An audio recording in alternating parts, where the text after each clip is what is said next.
queria saudar também aqui o Antônio Cláudio Lima Castanheira e o Eduardo Rezende, que vão apresentar para a gente um estudo de caso, o caso da Vale no combate à corrupção em sua cadeia produtiva.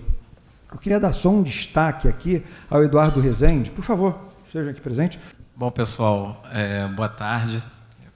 Meu nome é Antônio Castanheiro, o professor Antônio também já apresentou o Eduardo.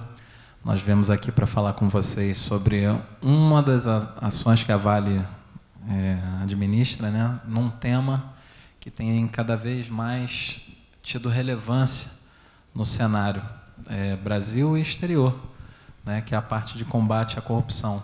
Vocês estão num evento aqui que fala especificamente aí sobre o Pacto Global. É um pacto no qual a Vale é uma das signatárias.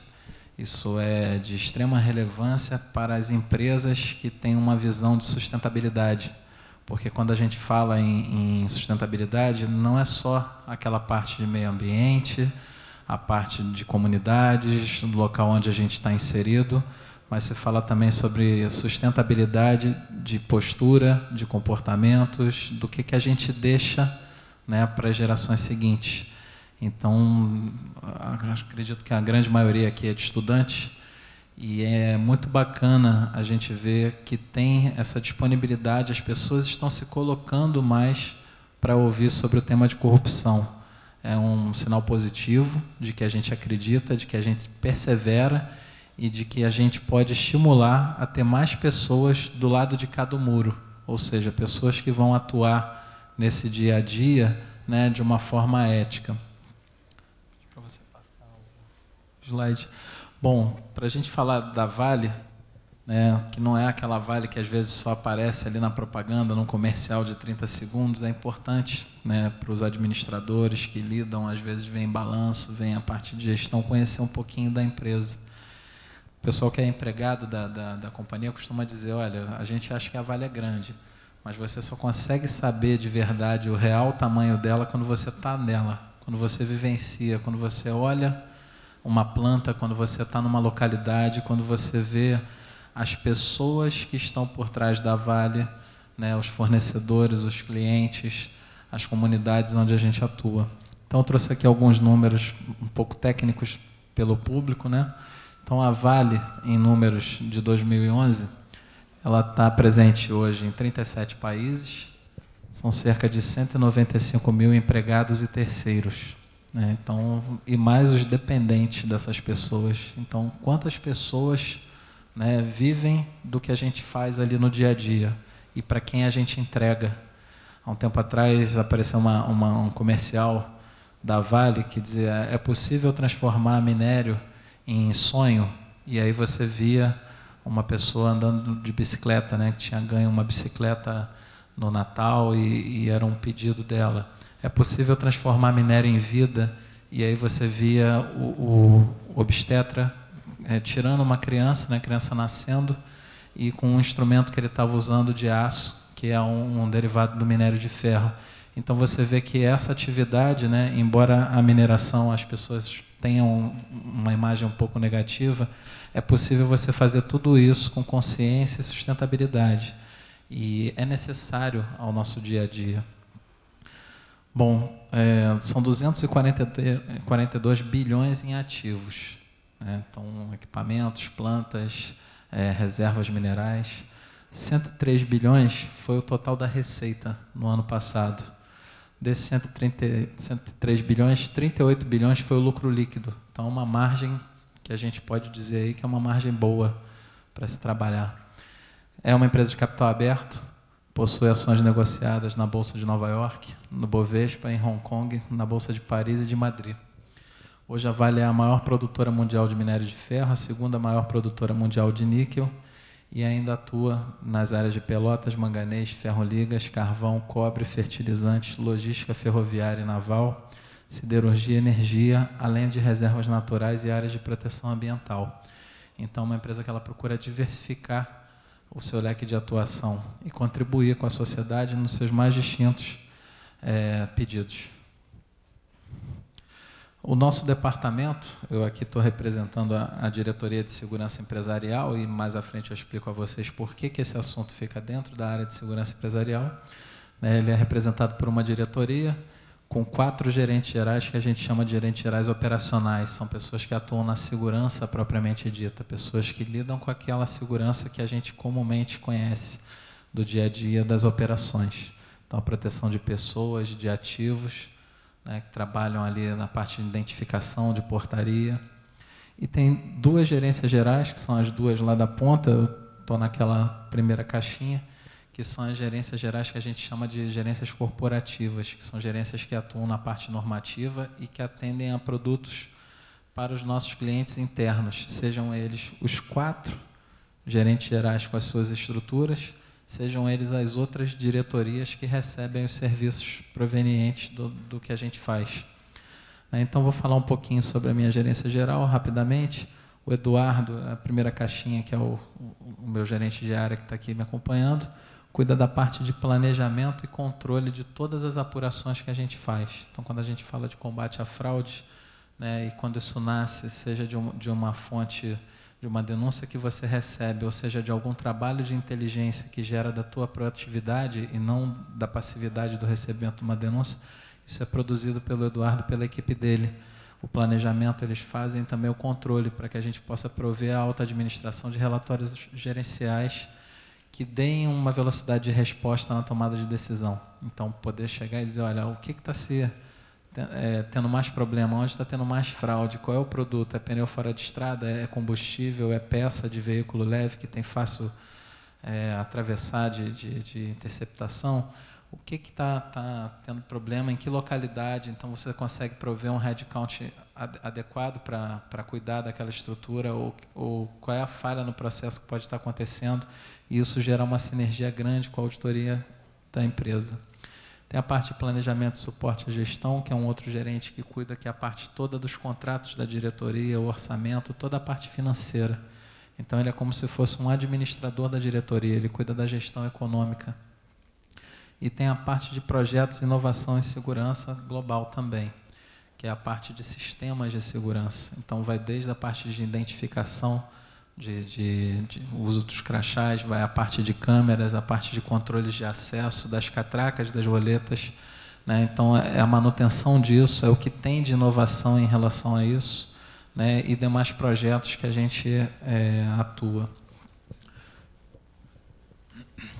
Por que essa estrutura fica dentro da segurança empresarial, né? Vou falar um pouquinho da nossa experiência. Eu sou oriundo de Big Four, eu vim da Deloitte, fui para a auditoria interna da Vale. Eduardo é ex-Accenture. E quando eu trabalhava na parte de auditoria interna, nós tínhamos muitos problemas que às vezes vinham pelo canal de denúncia. A Vale, como tem ações na Bolsa de Nova York, ela também está submetida às leis da legislação da Sarbanes-Oxley, que eu acho que a grande maioria de vocês talvez conheça já, então não vou ser repetitivo, até porque o tempo é exíguo e eu gostaria de passar o máximo de informação aqui a vocês.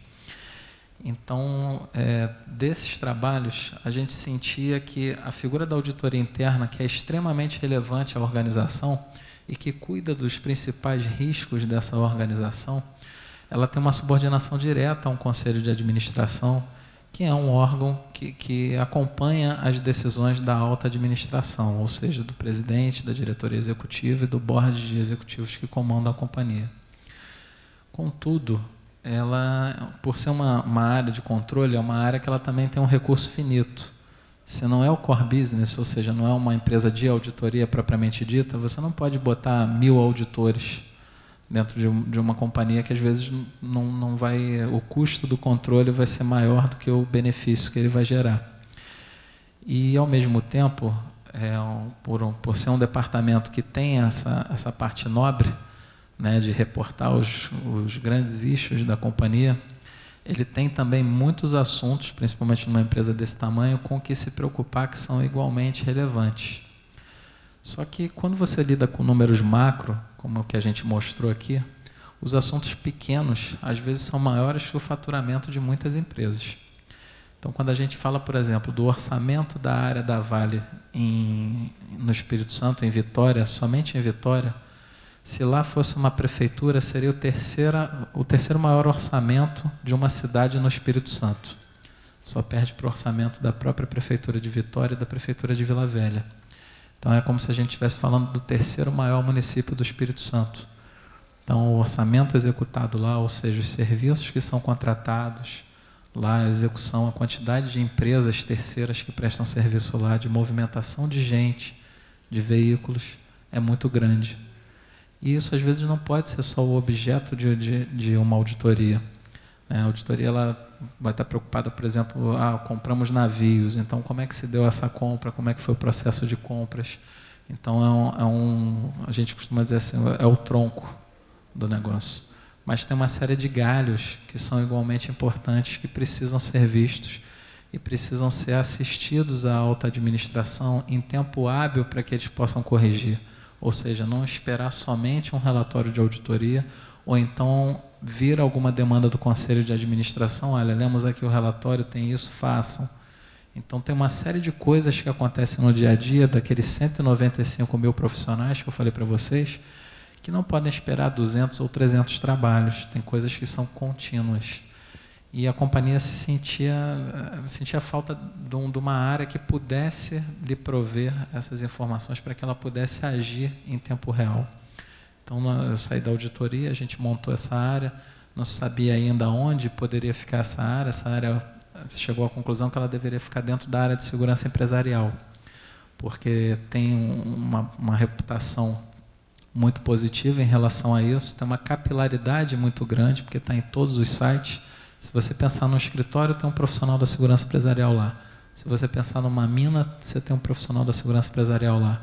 Se você pensar numa ferrovia, você tem um profissional da segurança empresarial lá. Então você tinha como multiplicar a velocidade de resposta desse pessoal. Você tinha como treinar essas pessoas para que, embora não fossem auditores, são pessoas extremamente proativas e que bem orientadas produzem bons resultados. Então, e isso foi extremamente positivo, é uma sinergia muito grande com a auditoria. Mas eu enxergo nisso também uma grande oportunidade, um nicho para o administrador, para o contador, para o advogado, para o economista, porque cada vez mais se precisa de uma equipe multidisciplinar que possa atender a esses desafios que as empresas têm no dia a dia. E hoje isso não existe na grande maioria das empresas. A Vale é uma pioneira em montar um departamento como esse.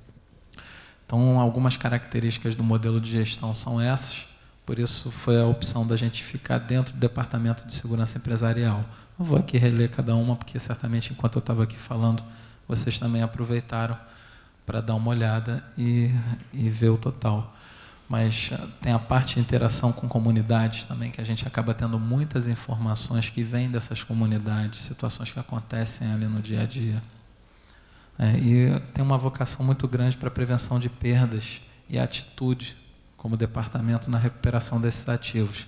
Então tinha tudo a ver, na hora que você pensa em montar uma área de prevenção de perdas, montar dentro de uma estrutura como essa.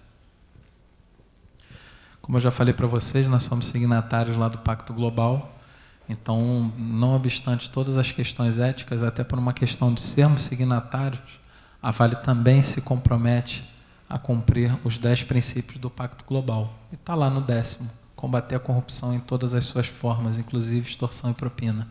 E quando a gente fala em todas as suas formas, a gente fala na cadeia produtiva como um todo. Então, desde uma empresa terceirizada ou uma subcontratada, né? Bom, nós somos também signatários do Pacto Empresarial pela Integridade e contra a Corrupção. Ele é um pacto similar ao da ONU, mas com uma visibilidade nacional. Os princípios desse pacto são praticamente idênticos ao do pacto da ONU, mas eles acabam também produzindo aqui no Brasil um efeito grande. A Vale, por ser signatária, acaba também ajudando e arrastando outras empresas para que participem desse movimento pela integridade contra a corrupção. E tem 7 compromissos que são a síntese desse pacto. Uma das coisas que está ali, a atuação junto à cadeia produtiva, né, também envolve o tema que a gente vai falar aqui. E a gente utiliza o cadastro de empresas inidôneas e suspensas, que é da CGU, como uma referência. Porque nesse cadastro normalmente figuram as empresas e pessoas físicas, tem lá, é livre, é de consulta pública, que que são consideradas inidôneas para trabalhar para o governo. Então, nosso entendimento como organização pertencente à sociedade brasileira é que se uma empresa ela é considerada inidônea para me prestar serviços como sociedade, né, porque o governo não a reconhece como uma empresa idônea, então ela também não serve para trabalhar conosco, embora ainda não tenhamos, às vezes, algum evento ocorrido com aquela empresa. Não vou botar aquela empresa para dentro para ter algo similar. Nós temos também, por questão de definição, né, a Vale tem ações na Bolsa de Nova York, como eu falei a vocês, a submissão à legislação do FCPA, que é uma legislação americana anticorrupção, e também ao Bribery Act, que é uma lei anti-suborno do Reino Unido. Essa lei anti-suborno no Reino Unido, ela saiu em 1º de julho de 2010, e entre outros assuntos, ela prevê que você, se tiver uma subsidiária lá, e nós temos, se tiver clientes lá, e nós temos, se tiver fornecedores vindos de lá, e nós temos, vocês estão submetidos à legislação da Bribery Act em qualquer lugar do mundo onde você atua. Então, se eu estiver atuando em Moçambique, por exemplo, e eu descumprir alguma coisa em relação ao Bribery Act, independente daquilo ter ocorrido ou não no território abrangido pelo Reino Unido, eu estou sujeito àquela legislação. Então, isso invade de uma forma até positiva, né, mostra um novo olhar sobre a parte de direito internacional, sobre a parte de legislação, porque cada vez mais a gente abre mão dos sectarismos e da condição de soberania para pensar como um todo. Ou seja, a questão ética ela não pode ser restrita à fronteira de um país. Ela tem que ser vista de uma forma global. Então, como a empresa quer ser vista? E um dos comportamentos que a Vale procura adotar é uma régua do que ela entende como o adequado. Então, por exemplo, se você for falar de meio ambiente, né, qual é a posição da companhia em relação à legislação de meio ambiente, você vai ver que existe uma régua onde ela busca uma coerência de atuação global. Então, essa régua, ela às vezes é até superior à legislação de outros países, mas ela não é uma mera aderente àquela legislação. Ou seja, eu estou cumprindo a legislação aqui da Indonésia, então eu estou ok. Não, porque às vezes a legislação da Indonésia não é suficiente para como eu quero ser vista em relação ao tema meio ambiente. Por outro lado, em alguns locais onde se achar que há um exagero, naquela localidade você sobe a régua por uma questão de cumprimento de legislação, mas você mantém aquela sua coerência uniforme. Então, em algumas situações é uma questão de compliance e outras é por uma questão de simplesmente de visibilidade de como você enxerga o problema. Então, falei do Bribery Act e falei também da legislação do FCPA. Então, tem algumas características da legislação. Eu acho que, como vocês todos são estudantes, eu acho extremamente interessante até que depois vocês também pesquisem um pouco sobre isso. Na internet tem um vasto material. Bom, do produto que a gente vai falar, que é a parte de due diligence de terceiros, eu queria pedir também ao Eduardo agora para falar um pouquinho, participar aqui também com a gente, porque é um produto que é da área que ele compete na nossa gerência. Boa tarde. Dando continuidade, essa parte do due diligence de terceiros é uma instrução dentro da companhia. A companhia tem várias políticas, normas, instruções que regem internamente. A gente tem a instrução 0022 interna, que é para aquisição, toda a parte de gestão de fornecedores. E essa instrução tem uma obrigatoriedade para todo gestor, toda área que for comprar, toda área que tiver delegação para compras e área de suprimentos, que eles têm a obrigatoriedade de fazer uma consulta à área de segurança empresarial, ao parecer GEF, que a gente chama interno, que é a gestão estratégica de fornecedores. O que é essa consulta? A gente faz um levantamento, tá, por obrigação de legislação. O FCPA obriga que você saiba com quem você faz negócios. Tá? A gente não vê isso tanto no Brasil, mas no exterior isso já está na prática. Você tem a obrigação de saber com quem é o terceiro que você está fazendo o negócio, ou de quem você está comprando, onde está esse fornecedor, onde ele atua, e se ele atua de maneira clara, assim como a lista 6 no Brasil. Tá? é uma parte interna, esse é um slide que a gente usa para apresentação interna, tem uma chave de correio.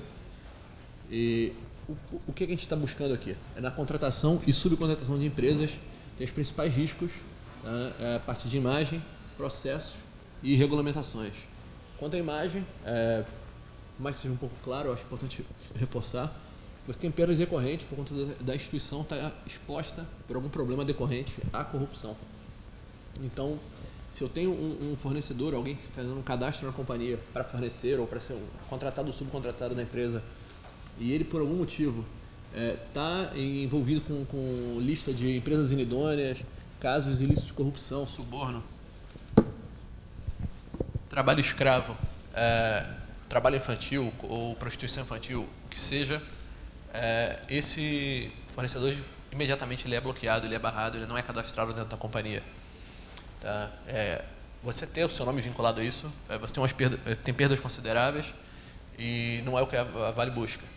Parte de processos, a Vale está sujeita a processos, tá? Devido às ações trabalhistas movidas por ex-empregados de terceirizados também. O que acontece na nossa legislação brasileira, ela é assim. A América Latina, quase como um todo, na Argentina, a parte deles trabalhista também, a legislação trabalhista é da época do Perón, que é junto da época do Vargas no Brasil. E o que tem? Você ter um fornecedor aqui dentro com uma saúde financeira ruim ou que historicamente abre empresa, recebe os impostos, não repassa para os empregados, fecha essa empresa e deixa os empregados a ver navios, você, como Vale, você é responsável por pagar esses impostos. Tá? Você está no processo, mas você não era o contratante direto, ele era um terceirizado seu, você é responsável por isso. Então, tem pessoas que historicamente, e empresas que historicamente têm esse tipo de ação. O que você faz no cadastro, você checa quem é esse fornecedor que você está fazendo o negócio. E a parte de regulamentação, por a Vale estar sujeita às regulamentações da FCPA e o QBA, como o Antônio falou. Situações inerentes que a gente tem, parte de imagem, por perdas decorrentes pela instituição ter seu nome envolvido nesse tipo de trabalho, tá? E processos também. Bom, outros tipos de risco que nós temos aqui. Risco país, que alguns países têm um risco maior. A Vale, como te mostrou, atua em 37 países. A gente está presente fortemente na América Latina, na África e na Ásia. Tá? A gente tem um problema grave de não é nem baixa aderência de compliance, é de não compliance na África e na Ásia. Na África, principalmente por conta de baixa instrução e por problemas que estão na raiz desses países nos últimos anos. Risco de setor. A gente vem de um setor extrativista, a parte de mineração. Então, é um setor que historicamente tem problemas, junto com construção civil e outros. Risco de transação. São alguns tipos de transação que tem alguns riscos mais elevados, como a parte de doação para campanha, a parte de caridade também. A gente teve muito problema, viu nos últimos anos muito problema com ONG. Tá? Você viu, teve muito escândalo junto com ONG no Brasil. Risco de oportunidade de negócios. Por surgir projetos de alto valor, e a Vale, quando investe um pequeno projeto nosso, como o Antônio falou, às vezes é mais do que um orçamento de uma prefeitura para um ano. Então, o que é pequeno dentro da companhia, para a gente ali dentro, que está olhando de maneira muito macro, pode ser algo muito grande para a região local. Então, você tem esse risco, porque as pessoas identificam essa oportunidade. E você tem um risco de parceria de negócios também, por exemplo, com o uso de intermediários. Tá? E por legislação, você é responsável também pelos intermediários que participam do negócio. Então, não é só você e o terceirizado. Não é só você, a empresa contratada, ou você, a empresa contratada e a subcontratada. Se você tem um intermediário junto, você também, novamente, é responsável por isso.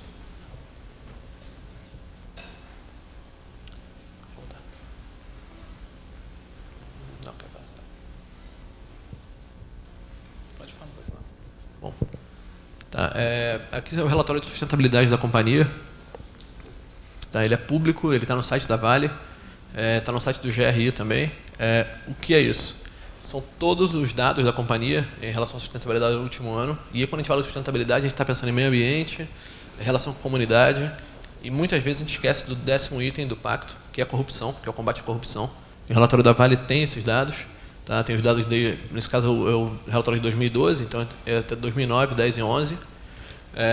Aqui a gente tem todos os casos relacionados com outras medidas, que a gente chama, casos de contratos não renovados, e casos com demissão ou punição.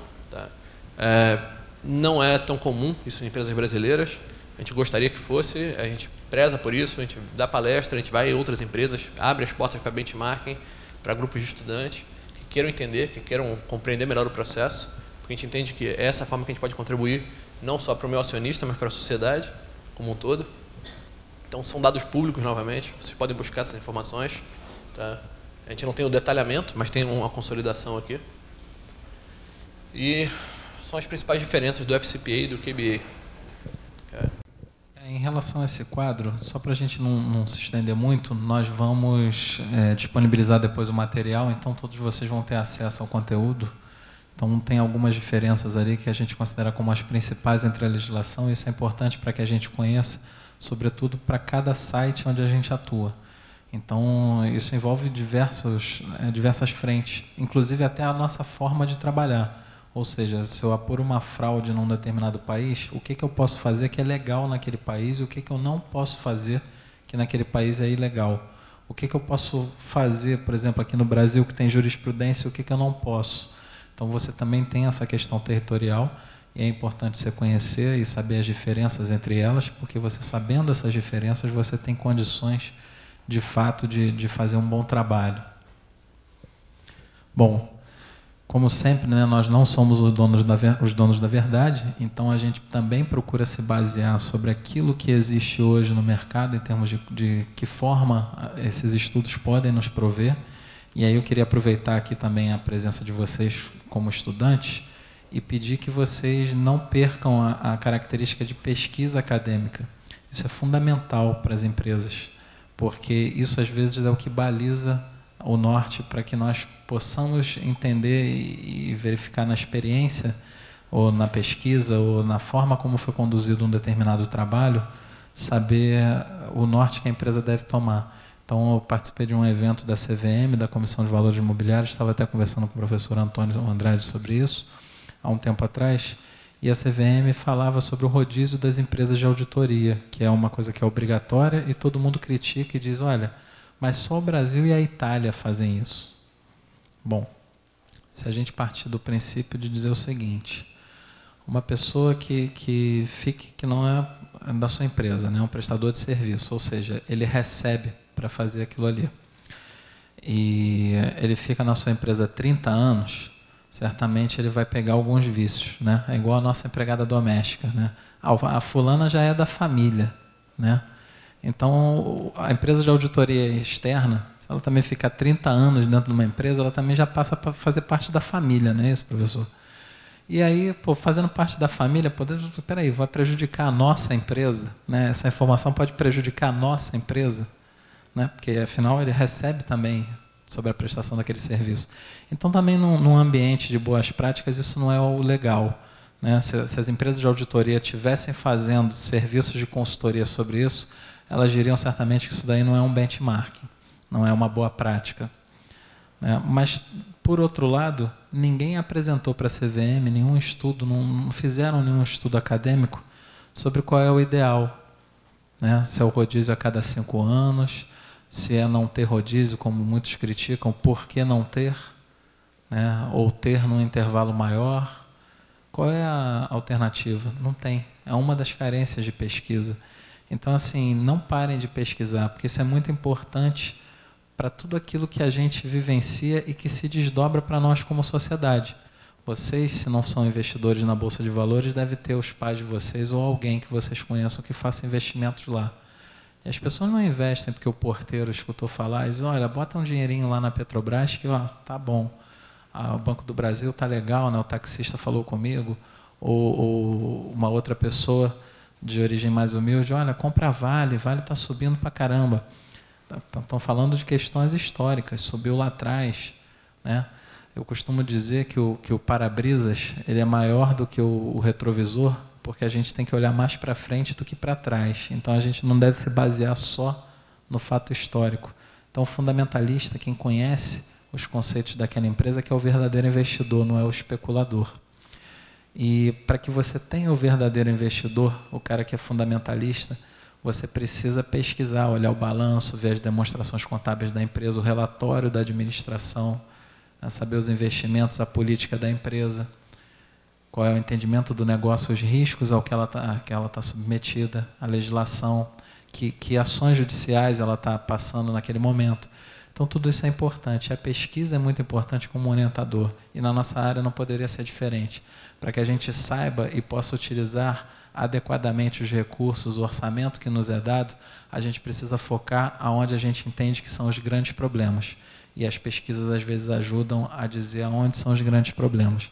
Na Colômbia, onde recentemente nós tínhamos um negócio, foi vendido uma mina de carvão lá no início desse ano, havia uma pesquisa que dizia que 91% dos empresários admitia que tinha pago propina em algum momento na sua atividade empresarial.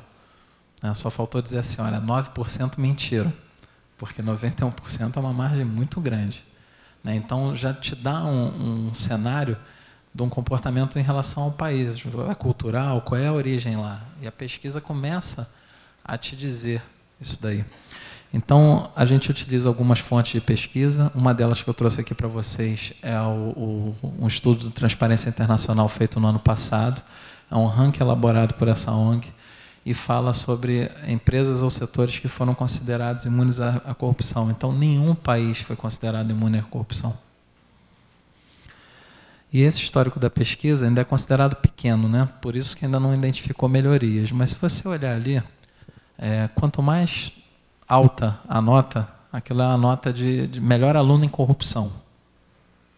Então, quanto maior a nota, maior a probabilidade de ter problemas de corrupção. Então, se vocês olharem, né, nos Estados Unidos, Canadá, aliás, perdão, desculpe, quanto menor a nota, maior o índice de corrupção. Então, se vocês olharem, embora o Brasil esteja com 7,7, a gente está se aproximando de algumas situações e notas que têm sido vistas na Europa. E por que a gente está vendo isso na Europa e nos Estados Unidos? Por que esses países também estão se aproximando de nós? Primeiro, porque o Brasil está melhorando a sua estrutura de governança. A gente tem uma participação grande na imprensa envolvida nisso, o movimento estudantil também muito forte, cabeças políticas, ideológicas.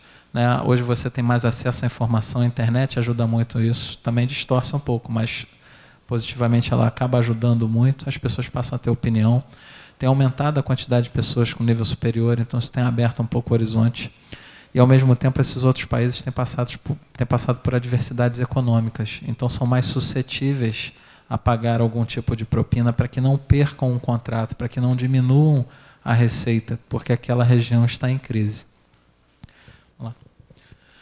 Uma outra, dentro dessa pesquisa, né, então a gente olha lá o maior grau de compliance menor. Então, se você olhar os BRICS, né, como a gente fala, ainda tem muito que caminhar. Está ali Rússia, China, Índia, naquelas colocações. O Brasil hoje, por incrível que pareça, né, e de forma novamente positiva, estamos cada vez mais melhorando o nosso índice. Estamos nos aproximando dos países de maior grau de compliance. Agora um ranking por setores, porque isso também nos interessa. Quando a gente fala de um país, eu tenho N variáveis, mas quando eu começo a falar de setores, eu começo a fazer algo mais dirigido. Então, por exemplo, se eu estou num país que tem um risco de corrupção alto, mas eu sou do segmento de agricultura, eu já sei que aquilo ali me atinge, mas não é tanto, porque no meu segmento eu não estou tão propenso àquela diversidade. Mas olha ali, a área de mineração, né, e a gente tem presença contínua na parte de mineração, a parte de energia, e a Vale tem algumas empresas hidrelétricas. Você olha a parte de óleo e gás, e a gente também tem a parte de exploração de petróleo.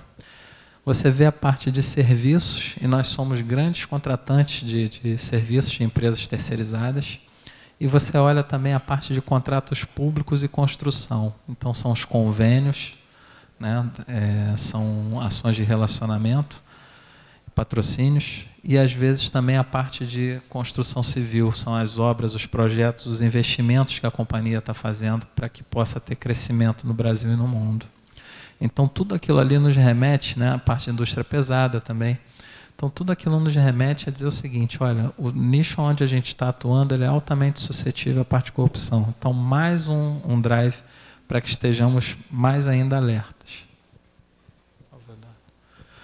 Bom, outras pesquisas mais recentes, aí tem pesquisa de 2012, né? Então, pesquisa da Organização para o Desenvolvimento Econômico, pesquisa da KPMG, da Ernst Young, vem falando sobre algumas conclusões que eles obtiveram.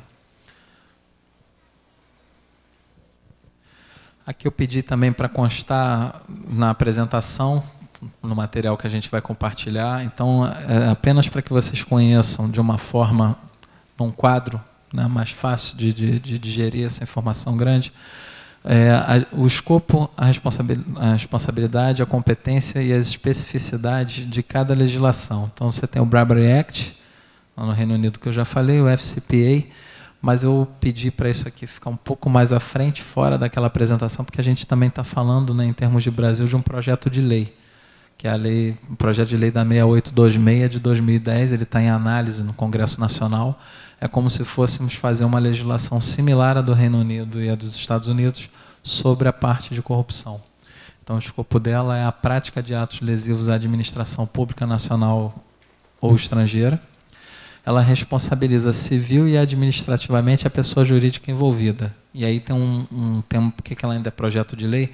Porque existe um grande debate em quem está participando ativamente disso, e aí as organizações também acabam participando, né? A OAB, as entidades e os conselhos, né? Você pegar o pessoal da Firjan, tem participação ali, a Confederação Nacional das Indústrias, então todos eles estão como agentes ativos e participando do projeto de lei.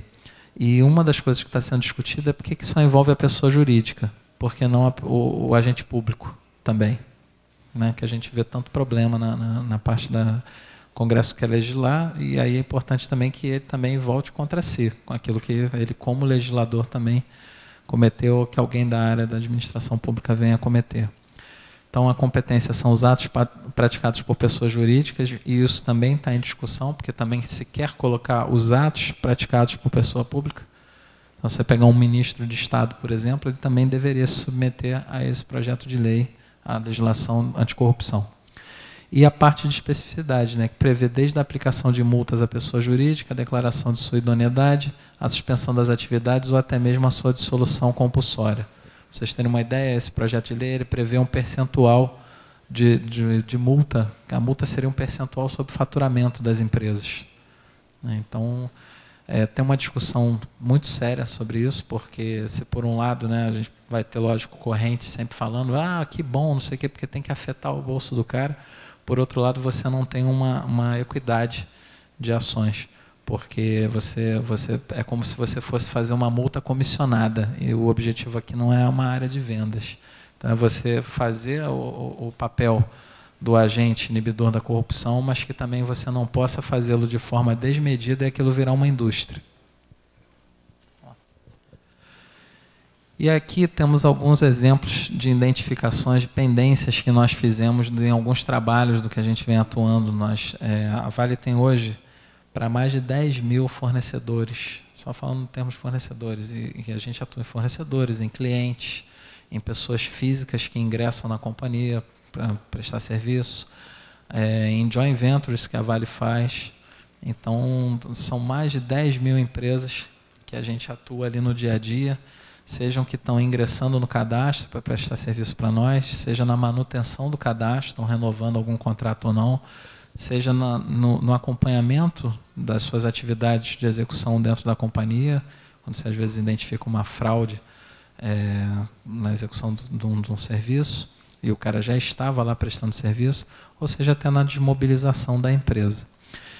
Bom, e aí dentro desses casos a gente teve algumas situações que a gente trouxe aqui para vocês, né, que identificamos. O sócio de uma empresa foi responsabilizado por prestações de contas públicas que foram rejeitadas. Então é aquele quesito da ficha limpa, né? O cara não tem ficha limpa. E uma coisa que a due diligence de terceiros ela propicia, né? Se tiver algum contador aqui vai lembrar bem disso, e eu acho que até o próprio administrador, porque eu acho que viu isso aí na parte básica, no início da disciplina, que é o princípio da entidade na contabilidade. Então, no princípio da entidade, para efeito da contabilidade, a pessoa jurídica não se mistura com a pessoa física, né? Então, até em atos legais, né, processo e tudo mais, você está processando a pessoa jurídica, você muitas vezes não tem como responsabilizar, às vezes, o sócio, dependendo do problema. mas como a legislação, tanto a legislação que fala, né, do princípio da identidade, tanto a legislação que fala sobre você propor uma ação contra a pessoa jurídica sem misturar com a pessoa física, ela também vem de um mesmo governo, de uma mesma estrutura governamental, que, por outro lado, vocês vão ver aqui no site do Departamento de Justiça americano, ela também combate se você não fizer em relação ao sócio. Então, mesmo o órgão de governo que diz, não, você não deve misturar, na hora de te multar, ele diz assim, pô, mas o cara era sócio da empresa e ele tem esse problema e você deixou a empresa entrar. Então, você vive ali entre a cruz e a caldeirinha, né? Então, a gente faz esse trabalho também na figura dos sócios, porque, afinal de contas, eles são representantes da empresa, e, como tal, se você tem um problema de caráter, um problema que é identificado, é lógico que aquilo ali, se ele individualmente o faz, na estrutura de poder hierárquico, na cadeia de comando, ele vai fazer também. Bom, os sócios de uma outra empresa, uma empresa B, estão envolvidos em lavagem de dinheiro na Itália. Então, não importa se não teve problema aqui no país, o cara estava fugido da Itália, vieram foragidos da Itália, abriram uma empresa aqui no Brasil e estavam querendo prestar o mesmo serviço que antes eles estavam respondendo por crime na Itália. O proprietário de uma empresa C, que estava com seus bens bloqueados, e responde a um processo por dano ao erário. Então, como eu falei, se ele já tem um processo que já é de conhecimento, isso está transitado em julgado, isso é importante para que você também não possa cometer nenhum tipo de injustiça, né? Então, ele já não serve para atender a alguns princípios que a Vale determina como seus pilares. Tem também um sócio de uma empresa que foi condenado por furto, sócios de uma outra empresa que foram indiciados por improbidade administrativa e porte ilegal de armas, uma empresa e os seus sócios foram processados por crime ambiental e execução fiscal, e às vezes não foi referente a nada que ele estivesse executando na Vale, mas a gente também não quer esse tipo de ação dentro da companhia. Um outro sócio de uma empresa que foi preso por pedofilia, e às vezes é uma pessoa que vai usar computadores dentro da companhia, que vai ali entrar e sair, vai trabalhar em horário de turno, né? Então, situações que a gente procura evitar. E o representante de uma empresa que foi condenado por desvios de recursos públicos. Então, toda vez que você tem vários exemplos, aqui a gente elencou alguns, que foram casos reais, essas empresas não trabalham conosco. Aqui é um exemplo, esse caso lá da Justiça Italiana. Então, são várias fontes de pesquisa que a gente utiliza, e aí, graças a Deus, o governo brasileiro e a sociedade em geral tem podido prover bastante informação nesse nível, então a gente consegue obter aí com grande facilidade. Tem alguns países que é uma verdadeira caixa preta você obter uma informação sobre uma empresa, quando é algo que é absolutamente normal, né? Aquilo que você não conhece é o que pode te dar problema lá na frente. E aquilo que você conhece, você pode até ter problemas, mas não é o esperado naquela situação. Então, essas fontes de pesquisa, graças a Deus, têm ajudado bastante a gente não ter esse tipo de parceria e, ao mesmo tempo, também não tendo esse tipo de parceria, não gerando lucratividade a esse tipo de pessoas e de empresas, né, a gente acaba também fazendo com que elas não tenham condições de se locupletar, de financiar movimentos, governos e candidatos de partidos para causar qualquer tipo de malefício à sociedade como um todo. Algumas fontes de consulta que a gente trouxe para vocês, então quem aí tiver empresa ou trabalhar em alguma empresa e quiser pesquisar, saber quem são os fornecedores com quem vocês lidam, os clientes com quem vocês lidam, é importante, é legal saber. Por exemplo, a gente vai participar de uma conferência como essa, né? Vai falar junto com o fulano. É importante, quem é o fulano que vai falar lá comigo? Qual é a agenda dele? O que ele representa? O que ele defende? O que ele é contra? Né? Isso evita a famosa pegadinha. Então, pesquisar é muito importante. E a gente verifica a 6, que é o cadastro das empresas inidôneas e suspensas. Verificamos também o site da CGU, tem boas informações lá. A parte do site do Ministério do Trabalho e Emprego, que fala sobre o cadastro das empresas que são envolvidas em trabalho escravo. Né? O Google é uma boa fonte também, quando ela vem de um site ou de alguém que você conheça a origem. O Serasa também é um grande parceiro comercial particular, uma empresa particular, mas que provê ajuda, conhecido aí de todo mundo, porque provê uma informação muito boa para o comércio em geral, e aí nós também somos um cliente do Serasa. verificamos o histórico desses fornecedores com a nossa própria empresa, às vezes contratos anteriores que ele tem, verificamos o nosso cadastro do jurídico. Se ele é um cara que já está litigando contra mim, então eu vou abrir um novo contrato com ele, será que de repente não vai dar origem a uma nova litigância? Porque provavelmente a gente pode ter um mesmo relacionamento. Se ele produz a mesma atividade que deu origem a uma lide, pode ser que essa mesma atividade em um outro contrato venha a dar o mesmo problema. Então, empresas que já litigam contra nós também não são empresas recomendadas para que a gente continue a trabalhar, porque é sinal que se chegou a essa posição de litígio, cessaram-se as possibilidades de negociação e consenso. Vamos lá. Bom, no site do Departamento de Justiça americano, tem as empresas que estiveram envolvidas em atos de corrupção no governo americano. E aí, casos de condenação mesmo, são algumas dessas empresas que estão aqui aparecendo. Se vocês olharem a sede dessas empresas, né, que é onde sai aquele tracinho vermelho ali mostrando a origem daquela empresa, de onde que ela é, vocês vão ver que a grande maioria das empresas pertence à parte de cima do globo. São atos de empresas que são estabelecidas dentro de locais que têm uma legislação ou uma característica cultural até que é muito mais avançada, ou deveria, contra a parte de corrupção e fraude. Contudo, nos casos, acho que a gente pegou aqui uns 3 casos, né, Eduardo? Uns 3 ou 4 casos que a gente colocou como exemplo, vocês vão ver que essas empresas, embora sediadas na parte de cima do globo, cometeram seus crimes na parte de baixo do globo. No nosso quintal, na África, na Ásia, então, na América Central. Então, localidades onde a legislação é mais fraca, ou os governos, por uma questão até econômica, são mais suscetíveis a aceitar esse tipo de parceria. Vamos lá, Eduardo. Pedi para você falar um pouquinho disso aí, que você é um estudioso do tema, foi aluno do professor Antônio, e lá no IBMEC você também acompanha isso bem. Bom, aqui é uma lista dos casos com maior expressão do FCPA, tá? A lista de 2009, 2010, 2011.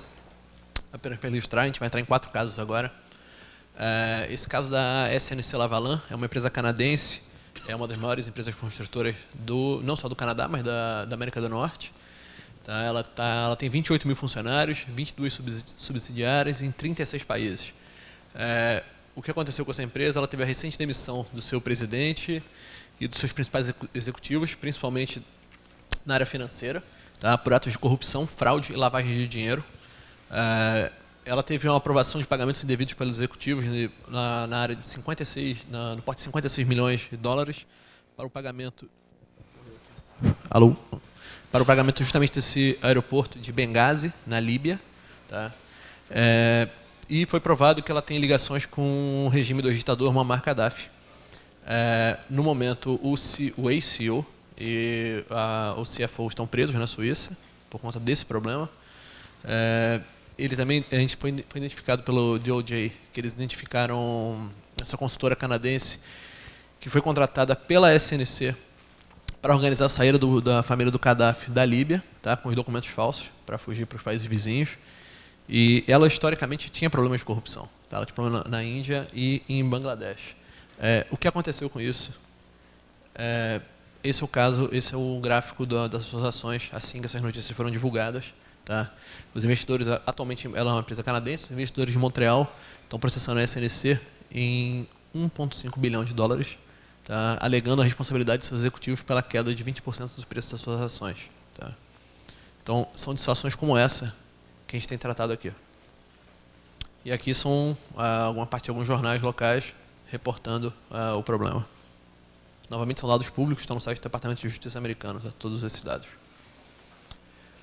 Tem o caso da Panalpina, que está citado ali. Panalpina é um grande provedor logístico de origem suíça.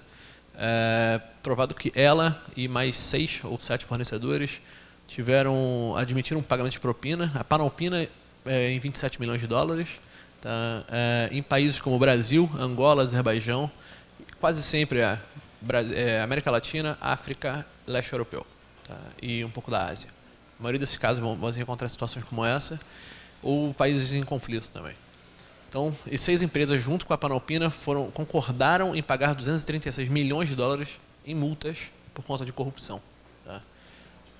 e para encerrar o processo. O Departamento de Justiça americano concordou em adiar o processo contra a Panalpina e eventualmente retirar as acusações contra ela se a empresa não violar mais as leis do antissuborno. Então, mas todas as punições foram mantidas. Esse é o gráfico dela. Aqui é quando acontece o evento. Novamente, ela tem um retorno quando o Departamento de Justiça diz que pode eventualmente retirar as ações. E aqui toda a parte das notícias envolvidas.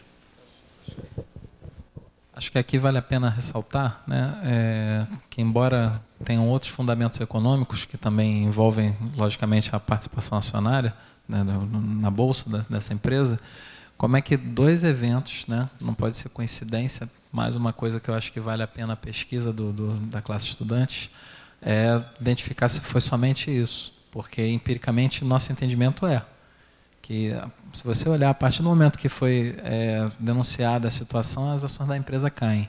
E a partir do momento que é uma atenuante, elas sobem, se vocês olharem, volta quase que ao valor que ela se encontrava.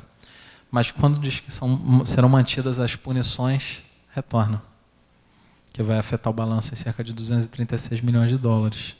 Tá? Acabei de ser avisado aqui pelo professor Antônio Andrade que a gente tem cerca de 10 minutos.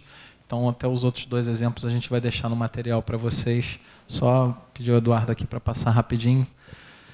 Tem o caso da Siemens, que também vai estar falando lá no material que a gente vai disponibilizar. Reparem também que há uma queda das ações da empresa. E mais um do Walmart, também, que foi no México. Isso daí, e aí gera uma curiosidade, né? Se vocês olharem, eles têm ações listadas na Bolsa, tanto nos Estados Unidos quanto no México. A do México caiu porque foi uma ampla divulgação no noticiário local. Reparem que se a gente pensar em efeito de consolidação, né, não afetou nos Estados Unidos. Então, como a divulgação foi local naquele momento, não trouxe aquele impacto, trouxe impacto na parte lá do México. Mas é um tema que ele acaba influindo. Talvez se ele tivesse tido uma visibilidade maior, ia afetar o grupo como um todo, né? Bom, aqui também são casos de pessoas físicas que foram acusadas de má conduta. Então, foge-se daquela figura de só a empresa ser multada e punida. Mas, espera aí, a empresa não é um ser inanimado, né? Alguém deu essa ordem, alguém assinou, alguém aprovou, alguém corrompeu. Então, as pessoas físicas também estão respondendo por isso. Isso é um grande avanço.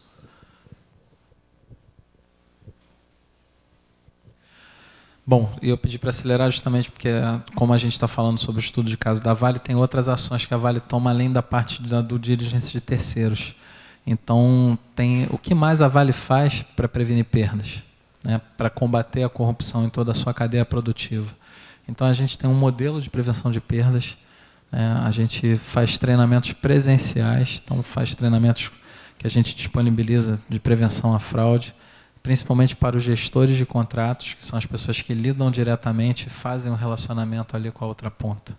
Então, isso aqui é um exemplo de um desses treinamentos presenciais que nós fizemos. Temos também um curso online, que às vezes é humanamente impossível, a gente falou ali de 195 mil empregados, né, você fazer presencialmente com aquele pessoal todo, nem todo mundo tem a mesma disponibilidade de horário, né, de agenda para poder estar ali presente numa sala de aula. Então, a preocupação em relação a esse tema é tão grande, nós fizemos um curso online, ele está disponibilizado em 4 idiomas, que é justamente os principais idiomas onde a Vale atua, de forma a capacitar milhares de pessoas simultaneamente. Então, não se restringe somente à participação presencial, mas em tornar todas essas pessoas que participam do treinamento online multiplicadores. Alguns casos envolvem, inclusive, a obrigatoriedade de fazer esse curso, como, por exemplo, a área de suprimentos. Então, os compradores têm a obrigação de fazer esse curso, ele é obrigatório. Para outras atividades dentro da companhia, ele é facultativo. Vamos lá. Para a parte de projetos de capital, a Vale tem cerca de 120, esse número está sendo revisto agora, mas tinha até pouco tempo atrás cerca de 120 bilhões de dólares para investir nos próximos 5 anos. 120 bilhões de dólares.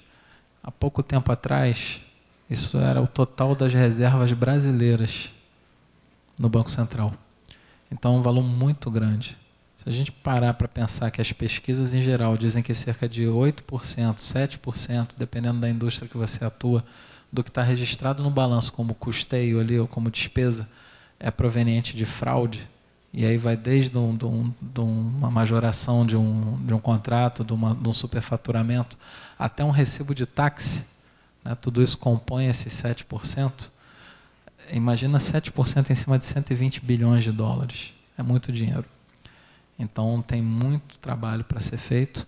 E nós fizemos também um guia de prevenção de perdas para esses projetos de capital. Como eu falei, a gente tem equipes multidisciplinares, a gente trabalha lá com pessoas também da área de engenharia, doutores, PhD, pessoas que atuam no nicho em si, que podem dar uma orientação, fazer uma contramedida para que os líderes desses projetos de capital possam fazer atuações de gestão mais proativas. Então, esses guias eles são orientativos de como fazer. Então, esse é um trabalho que a gente faz de prevenção de perdas que é específico na área de projetos de capital. Nós realizamos também treinamentos contínuos com os nossos profissionais que atuam nos casos.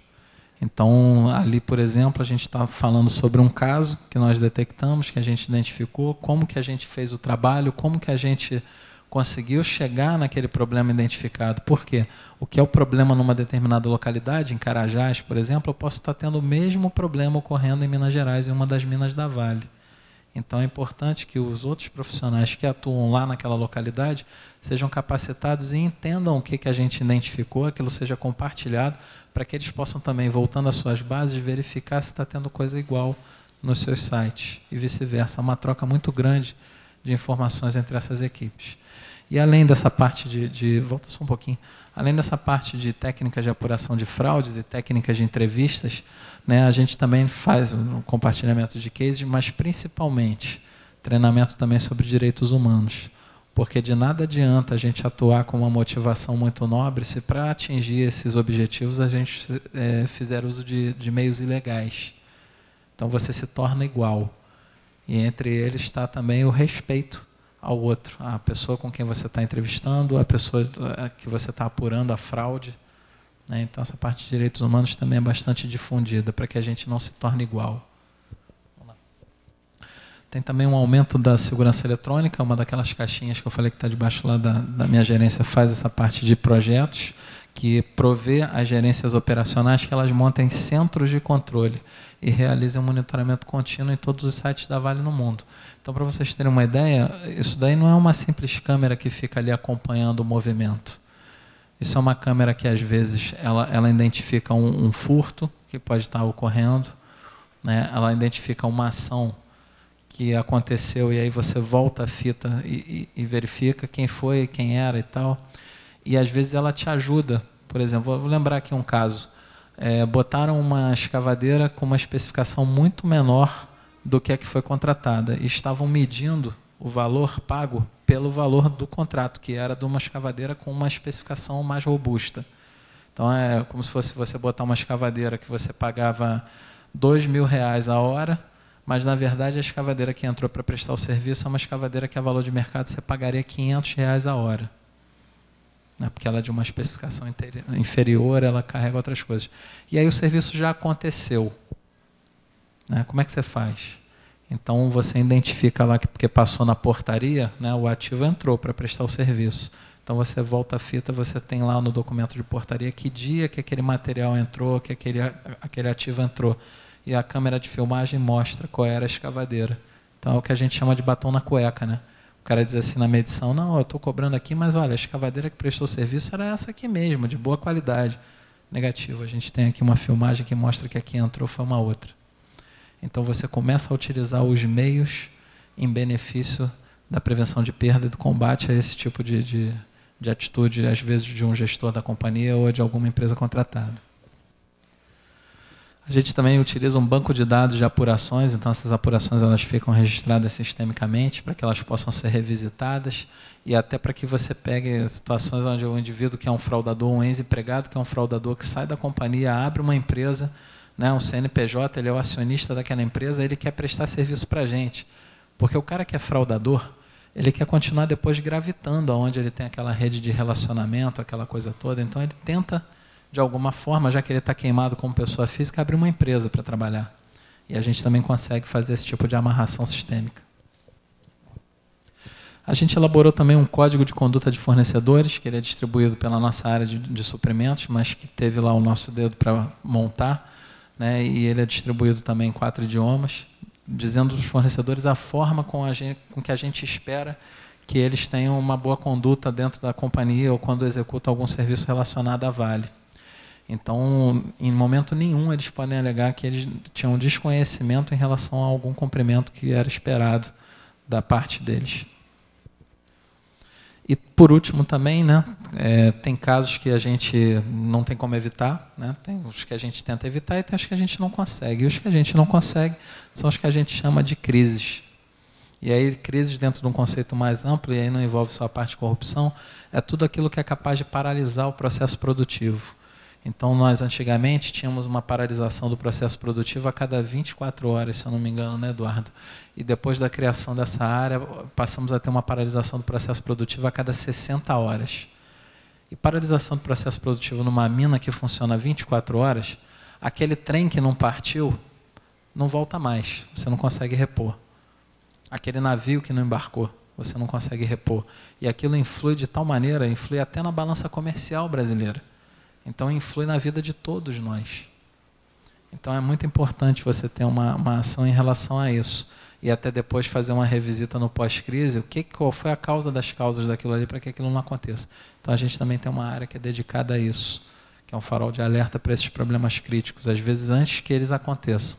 81 casos ali são no Brasil, né? Pode parecer que no exterior são poucos, mas não, essa estrutura ainda é nova, ela está sendo muito bem modelada, e hoje ela já funciona a pleno vapor no Brasil e a gente está expandindo ela para os outros países no mundo. E a gente vai ter uma base de dados maior, porque quando se fala paralisação do processo produtivo, a gente está falando desde greve até, por exemplo, casos que vocês verificam na mídia, que é um índio que paralisa a ferrovia lá de Carajás, porque, na verdade, ele não tem nada contra a Vale, ele está querendo protestar porque a FUNAI ainda não deu o dinheiro para ele. Só que se ele for para a porta da FUNAI, aquilo não vai aparecer em nenhum jornal. E quando ele paralisa uma ferrovia da Vale, aquilo vai para 50 jornais. Então, a gente também é vítima desse tipo de ação, que, na verdade, não deixa de ser uma sabotagem, seja por um índio, por um garimpeiro, um movimento sem terra ou alguma outra, um movimento político-social, que paralisa uma ferrovia por uma atividade que, às vezes, não tem a ver conosco. É simplesmente uma obrigação de Estado, uma obrigação de uma localidade, mas que eles, para ter uma determinada visibilidade, vão lá e paralisam o processo.